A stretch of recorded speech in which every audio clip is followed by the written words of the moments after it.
Hi guys! Tara, luto tayo ng chicken boppy sa bahay. So ayan yung mga kailangan natin, carrots na bano, siling almoranas. Then ang ating main ingredients is chicken balon-balunan. So baga talagang ginagamit sa boppis pero tayo chicken balon-balunan para mas mura. Ginisa lang natin yung margarine, then lalagay natin yung ating bawang, sibuyas, then yung ating sili. Optional, pwede ka maglagay ng luya kung ayaw mo na medyo may aftertaste kasi alam mo na medyo malansa ang mga laman loob.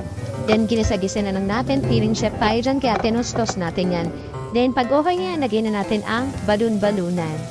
Mix-mix lang natin, asimay din natin para hindi sayang. Nilagyan natin siya ng paminta. Then, maglalagay tayo ng atsuwete for color and essence na din. Pag tapos yan, halu-haluin, lalagyan natin siya ng 2 cup ng suka. Then, nawasa. Halu-haluin natin, then lalagyan natin ng toyo for taste. And then, lalagyan na natin ang ating banus at carrots. Lalagyan natin ng betchin at pakukuluin natin siya. Yun lang. Bye-bye!